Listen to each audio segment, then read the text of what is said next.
Hello and welcome to Mind Shifters Radio. I'm Tim Hayes. I'm your host for the first hour. And today is Tuesday, August 3rd, 2021. As always, we're grateful to everyone who's joining us here today, whether you're listening live or through the archives, as we spend another couple of hours teaching and supporting people in using some of the most powerful, effective, efficient, and accessible tools I've ever encountered. They're tools available absolutely free through the tireless efforts of Dr. Michael and Jeannie Rice at whyagain.org. If you go to that website and click on the link that says Start Here in the upper left-hand corner, it will take you to a page where you can download and read Chapter 24 of Dr. Michael Rice's book. His book is titled, Why Is This Happening to Me Again? And that chapter of the book provides a narrative description of the primary tool in this work. It's a tool that I've been using to great effect for over 17 years to improve the quality of my life and most of my relationships and turn any negative emotional experience into part of the infallible guidance system that each one of us has been given. And you can also download the actual tool itself. It's a simple PDF file. Click it, download it, print it off, and use it as often as you'd like. You can also download a whole host of audio files of shows just like this one, where people have been stepped through the use of that tool, and or they've given testimonials about how the active application of that tool in their lives has been of great benefit. And we hope people do that soon and often because that usually stimulates comments, questions, answers, testimonials.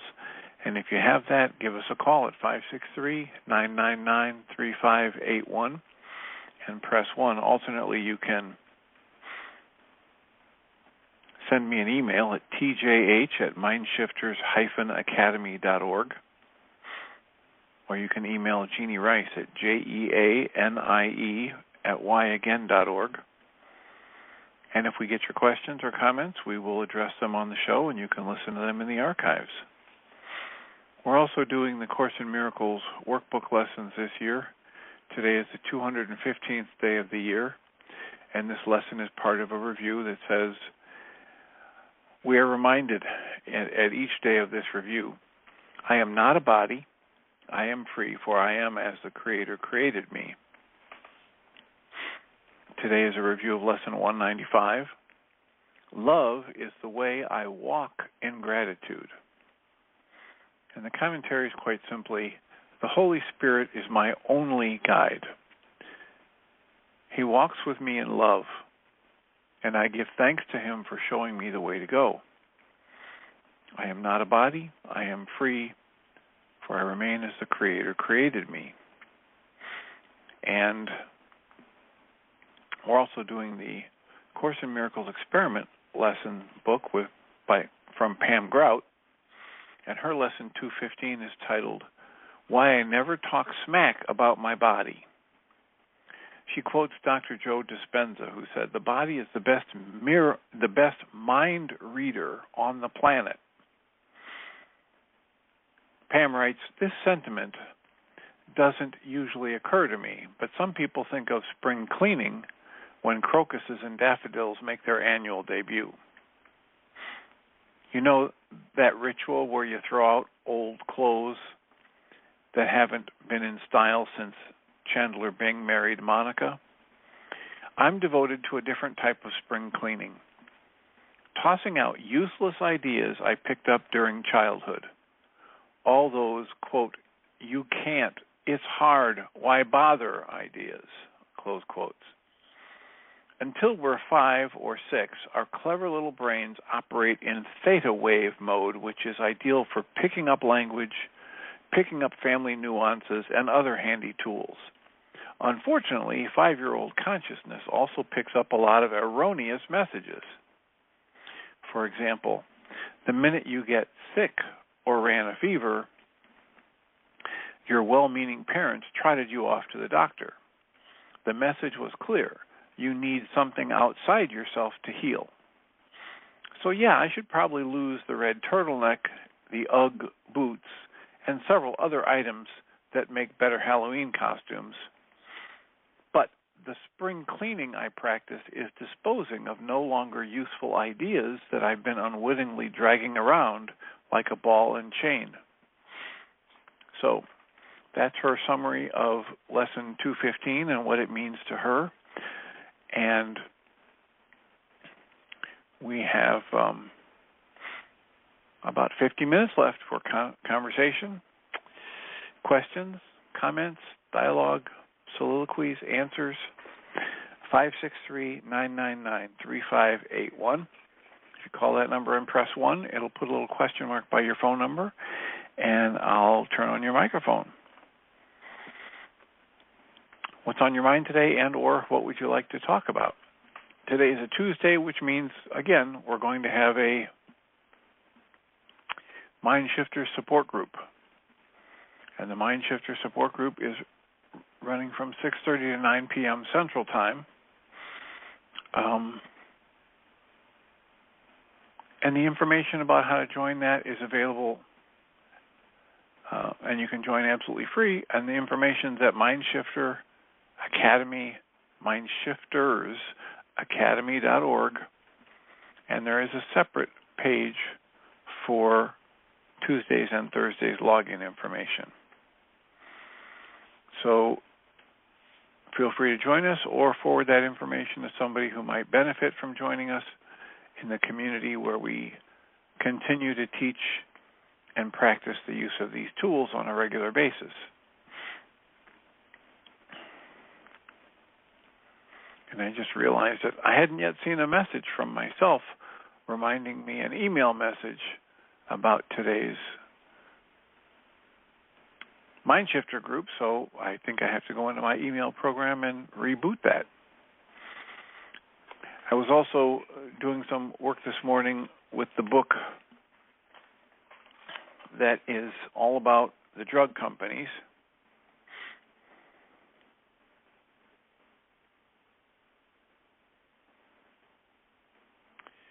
And the drug companies are really focused on making money for their investors, far more than they are focused on helping humanity. And the title of the book is The Truth About Drug Companies, How They Deceive Us and What to Do About It, by Dr. Marcia Angell, Angell. And I was talking to somebody this morning about how when I went to graduate school, there were two things that I thought would prevent me from getting a doctorate. One of them was my very slow reading speed, which was quite the burden in undergrad. And the other one was statistics and research design. And the reason for that is because in undergrad, I didn't really understand statistics. And I just kept churning through it and plugging numbers into formulas, and I ended up getting a B in my college, which was not a very stringent academic standards college. It was a liberal arts college, and so I felt like they just gave me a B as a gift. It was probably more like a C or a D that I deserved because I didn't really understand what I was doing. So when I went back to school for my doctorate, in the first year, one of the first classes was statistics and research design. And I had such a fear that that was going to keep me from getting my doctorate that I probably spent 60% of my study time in that first year reading the statistics and research design book, and the other 40% was on the other 5 classes. And so my fear of failing motivated me to put a tremendous amount of energy into learning and trying to understand statistics and research design. The end result was that by the end of the first year, people were paying me to tutor them. And for the rest of my 9 3/4 years that it took me to get the doctorate, I had tutoring of statistics and research design as a part-time job. It's part of what helped pay for my graduate school. Well, in this book, with the drug companies, how they lie to us and what to do about it, there is so much reliance on research and published research and studies about the effectiveness of drugs that is convoluted way away from the statistics and research design. What I learned through all those years of studying about statistics and research design is that you can make your statistics say just about anything you want. And you have to have somebody who really knows statistics and research design to analyze your study to poke holes in it. But the average person has no idea how to evaluate your research or tell you whether it's valid. And so if you have really good people and they have very high morals and ethics and their only interest is getting at the truth, it is still very difficult to avoid the pitfalls of experimenter bias and desired outcome and, a bad hypothesis related to a theory. And it's very difficult, even if all the circumstances are governed by very high morals and ethics and adherence to the standards of statistics. Then when you introduce billions of dollars that can be used by the people running the research to get the results they want, it's almost impossible to have anything valid come out of it. And so these days, the message caveat emptor or buyer beware is really, really important whenever we're talking about medications and illnesses and diseases, especially in the realm of emotions and psychology and psychiatry, because there literally has been a wave of, for decades now, a pattern of creating diseases for which drugs are the cure. And the problem with that is it's letting the old adage, letting the fox run the hen house.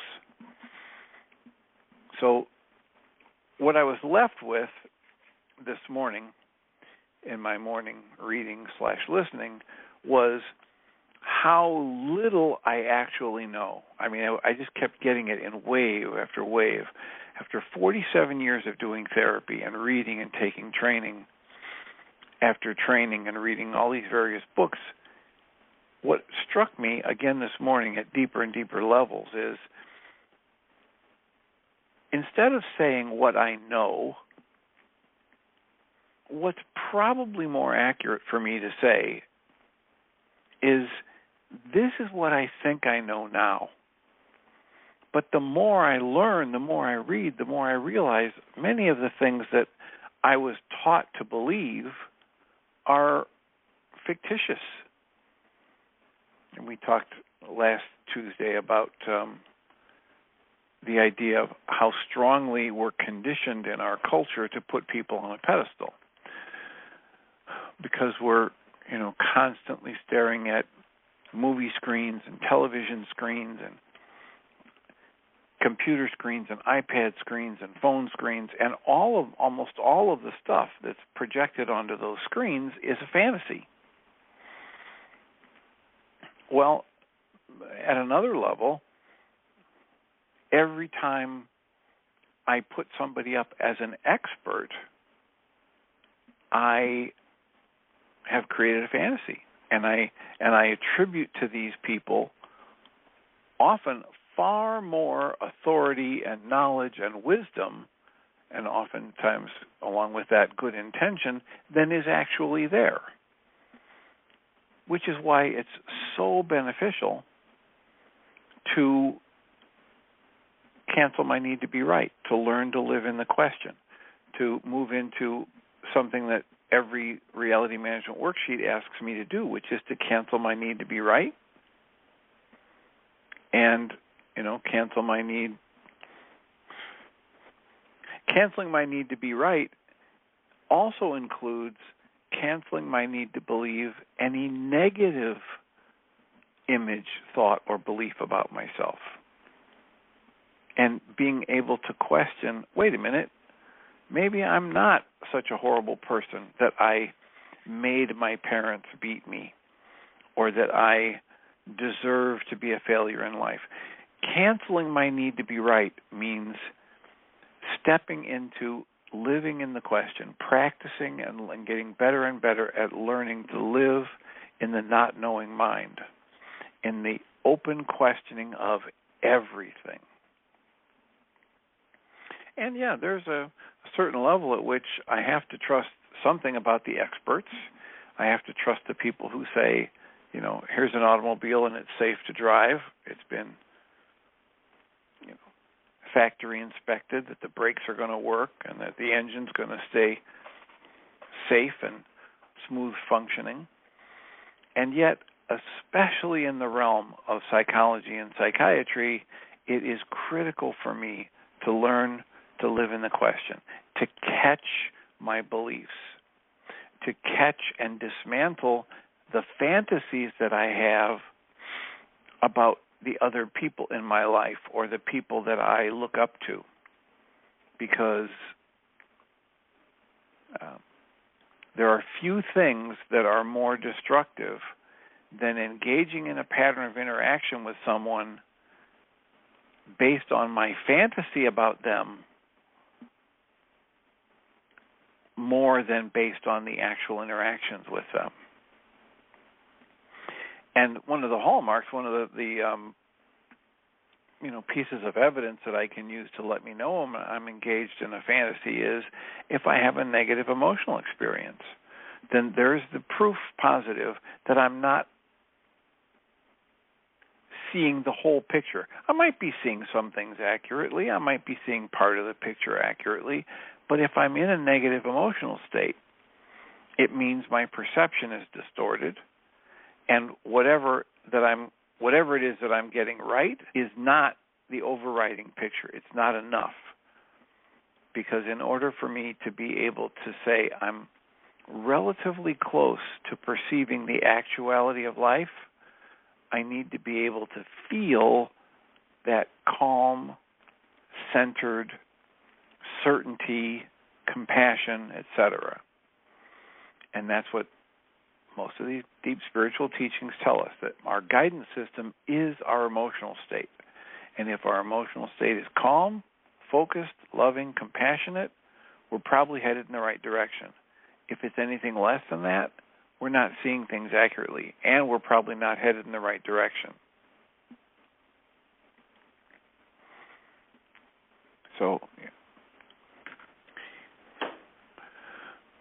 So I'll take a breath and ask who's got a question or a comment. Our call-in number is 563-999-3581. If you call that number and press 1, we can have a conversation. I was notified the other day that the Integrative Mental Health Summit, the online virtual summit, is going to happen in October. And I'm trying to pull up the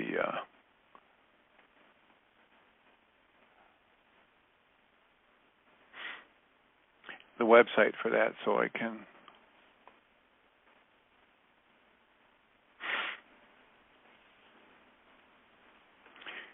give that out as a reference point.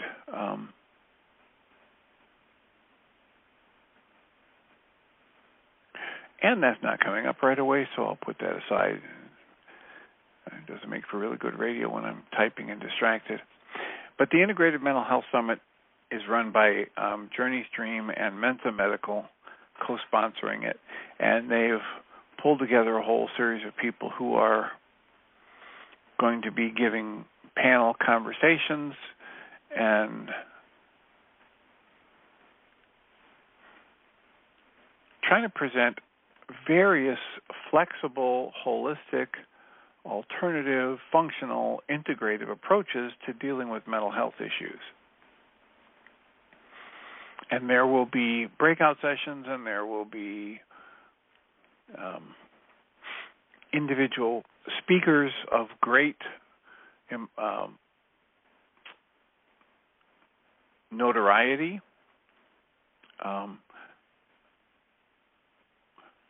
Integrative Mental Health Summit, all one word, .org, from October 8th through 10th, 2021. And the lineup continues to grow, and a whole slew of the people that I've interviewed through this past year on the Journey Stream On Your Mind podcast will be part of it, and a whole bunch of people that are yet to be interviewed. Hopefully I'll get most of them eventually to be interviewed. But these are people who spent their life either motivated from the fact that they or family members had mental health challenges, and they've spent their life trying to develop things that really work, trying to find ways outside of the standard, okay, you've got some symptoms, let's check mark the symptoms and figure out which medication to give you, and then get you out of the office so we can get somebody else in here. But the Integrative Mental Health Summit is about looking at the whole person, looking at about all aspects of your life, and giving people tools to empower them to actually have transformation in their life rather than tragedy when they have a mental health challenge. And there are all kinds of creative ways to do that. There are peer support networks. There are people that develop mental health resources in the workplace. There are people that have the Same Here Global.org website where they offer resources for people and stories of other people. So that's just like Journey's Dream, where they're trying to normalize the conversation and say, look, it's not 1 in 5 people who have a mental health challenge. It's 5 out of 5 people on the planet who are affected by mental health issues, whether it's they've had their own immediate individual mental health challenge, or they've had a family member, or they've had someone they work with. But everybody is affected by mental health issues. Furthermore, everybody can benefit from having mental health hygiene, mental and emotional hygiene. And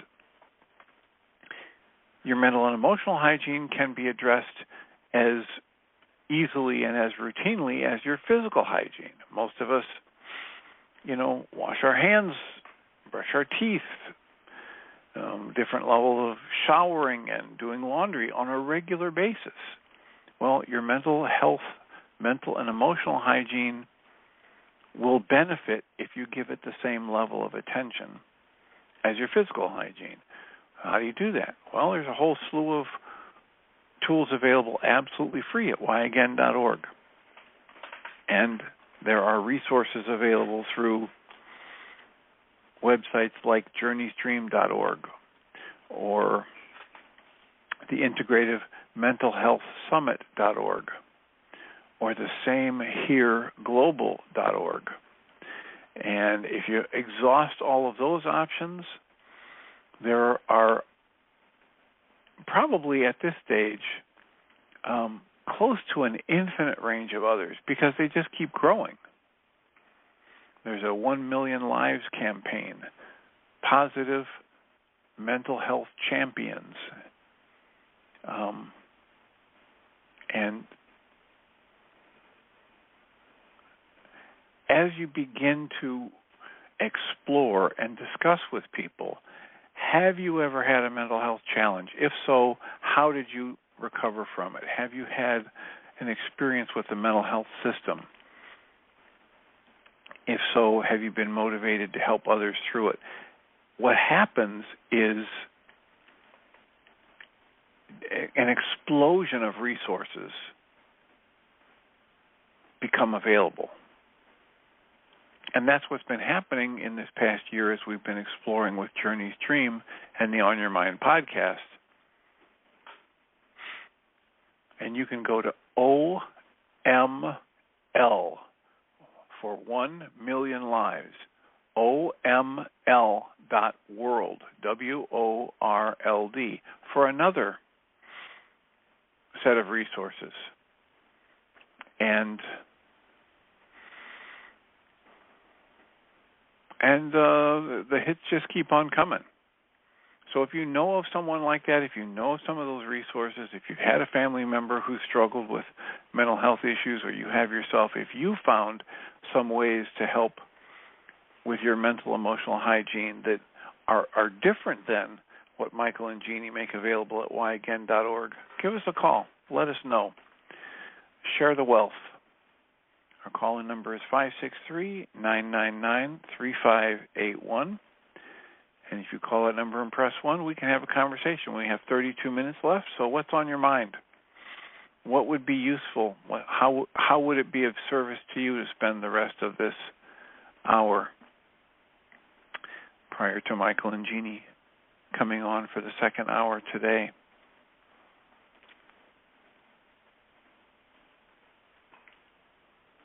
(563-999-3581) and press 1. I had someone in my office earlier today, and we were talking about his tremendous life-changing, the impact for him of really digging into and applying the tools of the 12-step model from a very intellectual perspective, rather than just read the steps over and over again. Discuss how can these 12 steps become a part of my mental hygiene, my mental emotional hygiene daily. And one of the other people I've been dealing with didn't want to go to AA because they were struggling with alcoholic issues, but they were also exploring spiritual growth. And in their spiritual studies and spiritual growth work, they kept hearing, don't talk about the negatives, because what you focus on, you create more of. And so they decided it was against their spiritual growth to go to an AA meeting and announce every time they went there, hi, I'm Tim and I'm an alcoholic. And the thing about that is, if I do have struggles with alcohol, if I do have difficulty resisting the urge to drink, and if I can't limit how much I drink when I drink, then I do have a problem with alcohol. And if I don't want to admit it, now I'm living in denial. Or if I just want to focus on I'm a spiritual being and I'm love and I don't want to do the work of the Michael Rice worksheets or the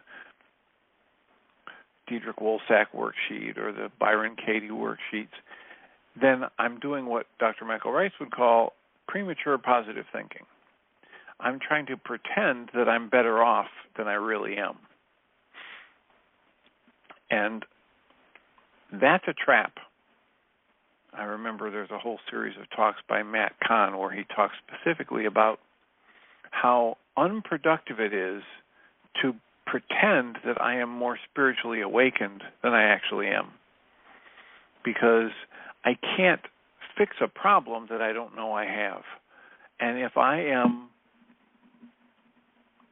pretending that I am more spiritually alive and awakened and enlightened than my neighbor, daily struggling with thoughts of jealousy or bitterness or hurt or resentment or anger, or my own negative thoughts about low self-worth and lack of skill or value as a person, then it is completely counterproductive for me to sit and meditate on the names for God or try to remind myself that I come from love and I'm made of love and I am love and everything else is false, and assume I don't need to do anything else. This is why so often I talk to people in this work about a two-prong approach.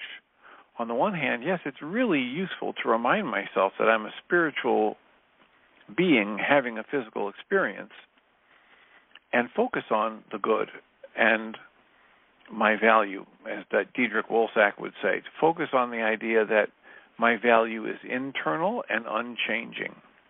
That's really useful. But it's also essential that when I have a negative thought or a negative emotion, that I admit that's active in my energy system and apply some tools to dismantle it. So it's both and. It's not either or. I am, as everyone else, a valuable person. I have the same value as any other human being simply because the Creator put the breath of life in me. And I'm probably going to have a unique set of challenges based on my personality from birth and those life events that have happened to me since birth.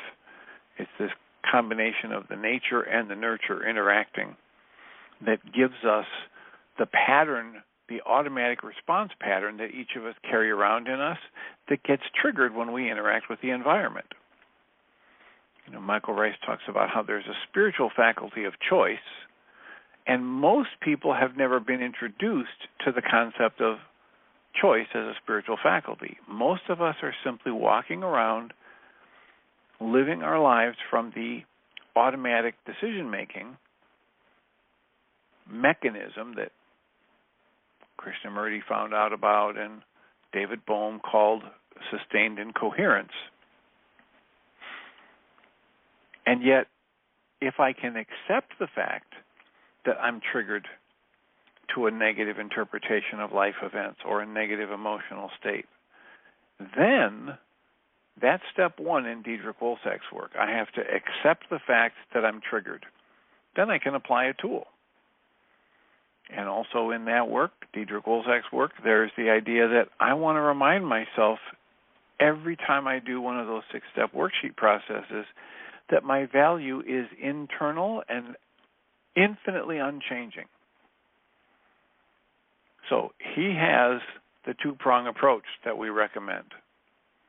Michael Rice has the two-prong approach that we recommend. In every worksheet, I start reminding myself that the premise of the worksheet is that my true nature, my very being, the essence of my existence is this energy of creation expressing in form. I am love. And when I become aware of something less than that, I need to admit it, understand the mechanism within me that's creating that experience, and be willing to step into the use of tools to correct it. If I'm in pain, my thought process is in error. And so we're here to support people in doing that, soon and often, as we like to say. Our number for calling in is 563-999-3581. And if you call that number and press 1, we can have a conversation. What's stirring in your mind as you sit and listen? We have 7 people on the call, nobody in the chat room. What's a comment? What's a question? What's a topic you'd like us to discuss more? What's one of the best books you've read lately that you think we should read and or interview the author of? Give us a call and press 1, 563-999-3581.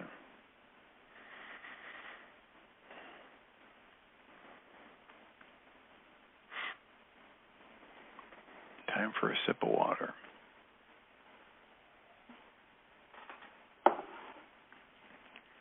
I've had the parade of people through my office lately who are discussing all of the anxiety they're feeling about the coronavirus, the Delta variants, the potential new restrictions, the mask wearing or no mask wearing.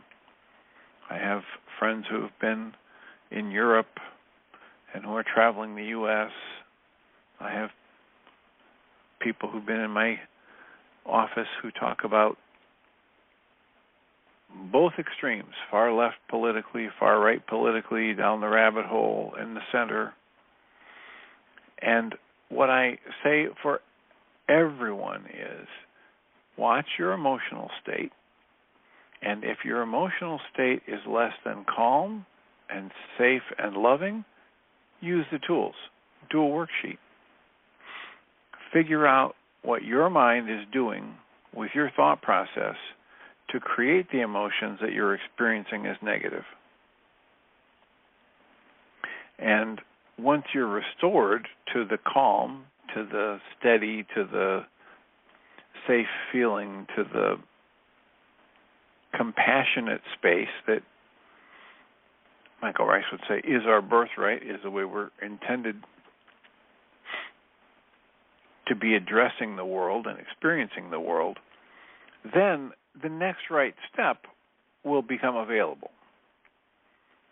But if you have a negative thought about yourself or somebody else, or a negative emotion active in your mind, and then you decide to take an action from that, essentially what you've decided to do is add negative emotional energy to your life events.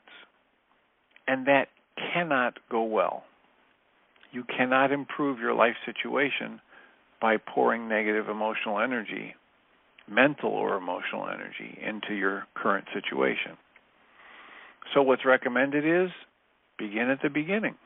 Restore your focus, improve your perception by restoring your calm. So, I've turned on the microphone for area code 901. You're in the air. They get into South America and then come out. And they are not. All right. Apparently they are with someone else.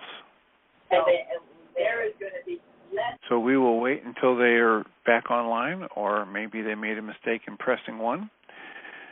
That was area code 901. And so we have time. We've got 20 minutes left. What's a question? What's an answer? What's a comment you have on anything we've mentioned so far today, or anything we brought up in the past 10-plus years here on Mindshifter Radio? I still have people that are sending me all kinds of videos about what they're perceiving as a war going on in the world between the good and the evil. And my response is, I'm only able to make the positive change in my internal experience. If I can stay focused on love, if I can remove the processes that my mind is using to create the anger and the fear, the hurt, the resentment, the hostility, then I make my day-to-day life better. And because everything is connected, then I make the world a better place. And so that's what we're encouraging people to do. If you're around somebody, the Way of Mastery would say, if you find a teacher that says, fear this and fear that, run for the hills. Because ancient teachings, even from the scriptures through the Western culture, say things like, fear is a demon to be cast out. And so if you're in fear or hostility, as according to the teachings you'll find on whyagain.org, it's a really good bet that your perception is distorted and you're not seeing the whole picture of life.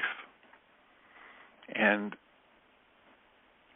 what's one of the best things to do if your perception is distorted, find a way to clarify your perception to get the best, highest picture possible. And what we know is from this work, when we find a way to dismantle the process in our minds that our mind is using to create the fear and hostility, our perception gets clarified. It's literally like lifting filters from our vision, mentally and actually physically. We get to perceive things more accurately when we're in that calm, contented, loving, compassionate, respectful space. And we can know with great certainty that if we're feeling hostility or fear or tension or sadness, there is either a specificity in our focus or an error in our focus, which is leading our minds, our brains, to produce a distorted perception. And I don't know about you, but when I'm driving a car, when I'm in the most important situations in my life, especially if it's seemingly life or death for myself or my loved ones, I want the highest and best information. I want the most accurate perception I can possibly have. And in this work, what that means is I need to actively monitor myself for the early warning signs of the negative emotions. Anger, fear, sadness, hurt, guilt, shame, frustration, tension, confusion. And when they happen, I need to acknowledge that they're happening. And the sooner I can acknowledge it, the sooner I can step into the use of tools to start dismantling the process of my mind, which is creating that distorting effect. And if I do, time and again, I end up with an entirely different perception, even though the data points I'm looking at, many of them remain exactly the same, but I'm able to see that they mean something different or that they can point me in the direction of an entirely different response pattern that's far more productive for me and everyone around me. And if you have any questions about how to do that, give us a call, 563-999-3581, and press 1. We have basically 15 minutes left. I was having somebody the other day talk to me about the Way of Mastery. And there's a chapter in Way of Mastery that talks about it's basically the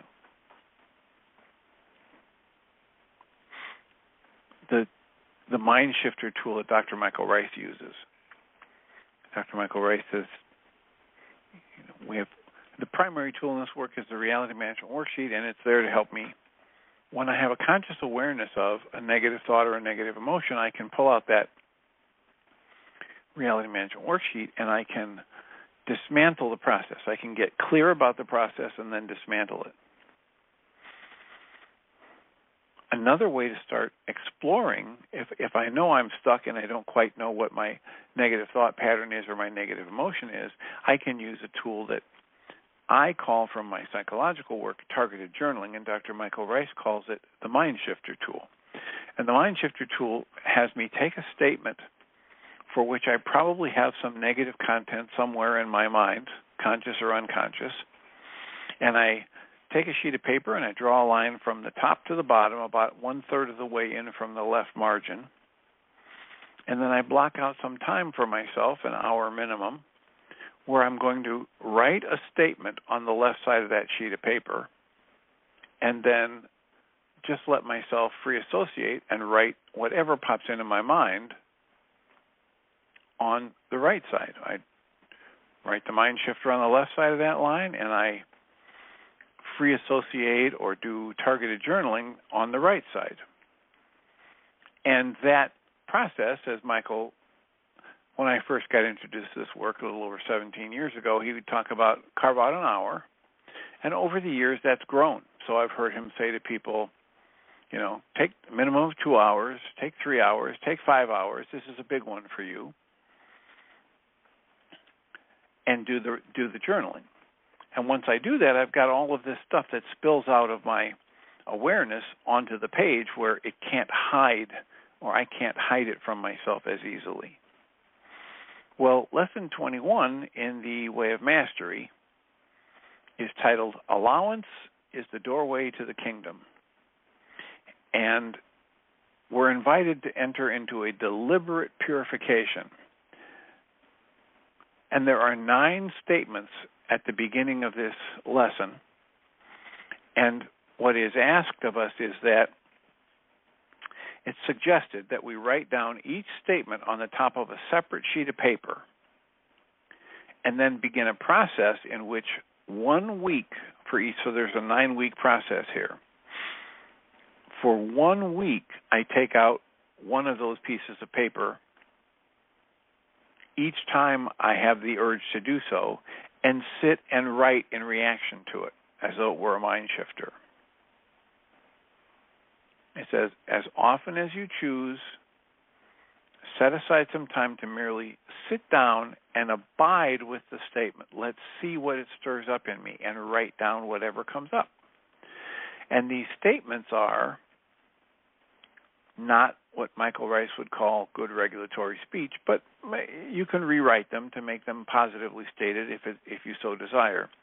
But the statements they recommend are, it is not possible for you to be without love, capital L, love. Possible for you to be alone. It taps into great spiritual teachings and Einstein that says, if you think you're separate or separated from anyone or anything, you're living in an optical delusion. Everything is energy, and all energy is connected. The third one says, it is not possible for you to taste death.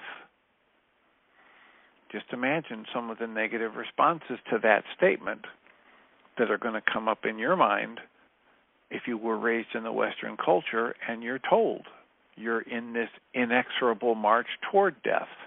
And the older you get, the more decrepit your body's going to be, and then you're going to die. The fourth statement is, it is not possible for you to taste genuine loss.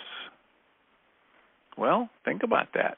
Most people who are hearing the sound of this right now are thinking, well, I've had a lot of loss. Horrible loss, tragic loss, repeated loss. The next statement is, it is not possible for you to suffer the dream of separation. The next statement is, it is not possible for you to be apart from your Creator.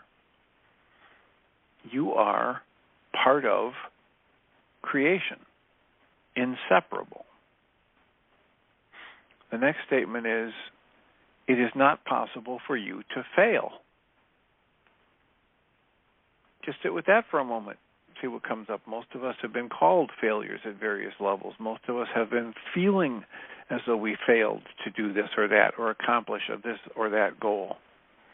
Many of us have been punished as we were being told that we were failures. The next statement is, it is not possible for you to harm anyone or anything. The next statement is, it is not possible for you to be guilty of sin.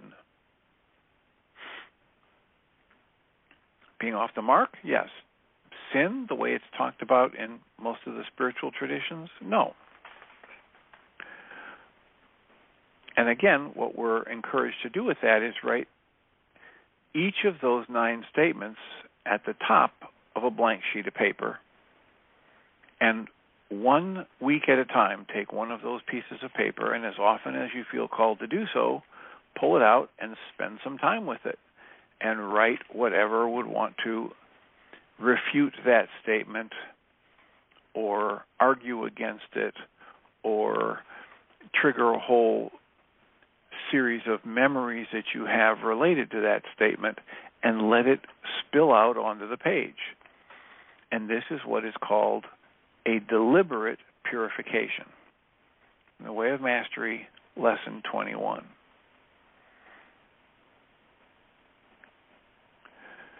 The more we're willing to explore what our consciousness holds that we are hiding from ourselves, the more we have access to that which we need to see through, which we need to purify or dismantle.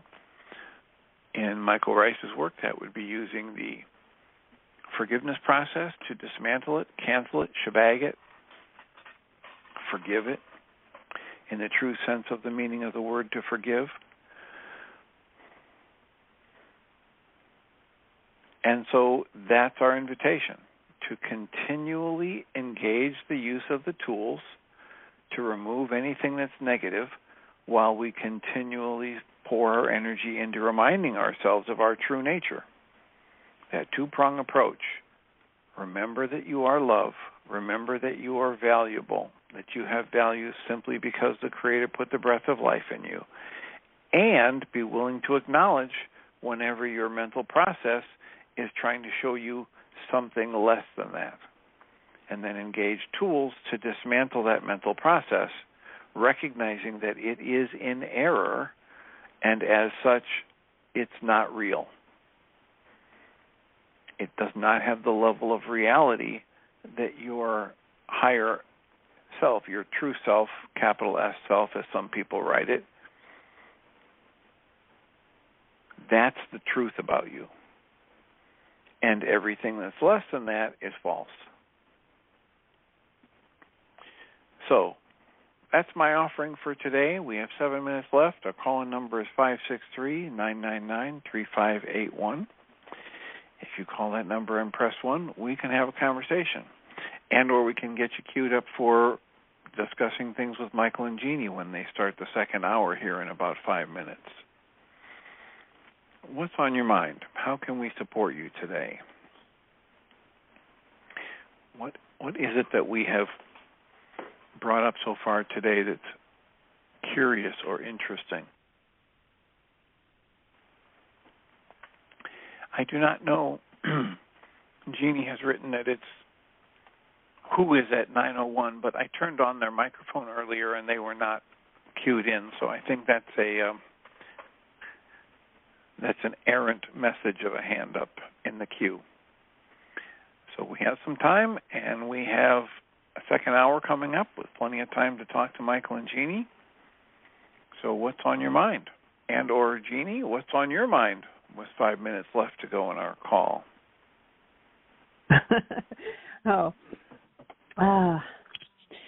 I didn't catch all of what you were talking about. Where were you reading that from, or is that yours?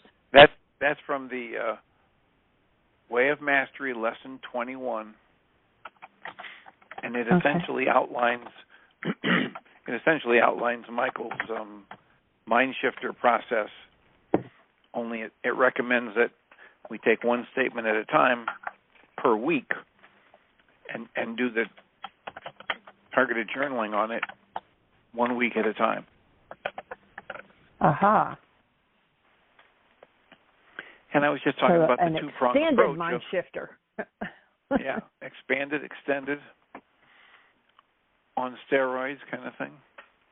And I was just talking about the two-pronged approach to be willing to accept and dismantle anything negative that comes up, and continually remind myself of, my true nature is love, as it says in the top of the worksheet. And my very essence is this energy of love. But if I want to pretend that I'm love and I'm loving and I'm peaceful and calm and enlightened when I'm not, it's detrimental. It's what Michael would call premature positive thinking. Right.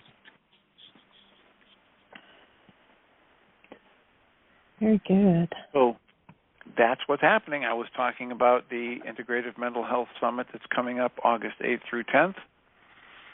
And the website for that is integrativementalhealthsummit.org, all one word. And the rest of it was just the usual kind of monologue on our work here and how we're calling people to step into daily, frequent mental, emotional hygiene. Yeah, we got to wash our mind the way we wash our body. Yep. It is quite productive, and It is getting easier and easier with the proliferation of tools. So that's all I've got. Okay. Well, I guess we could go ahead and switch then. All right. I'll I don't remind know us that all that we Michael's come on from yet, love. but All right. We come from love. We're made of this stuff we call love. We actually are love, and everything else is false. Have a great show. thank you. I appreciate you.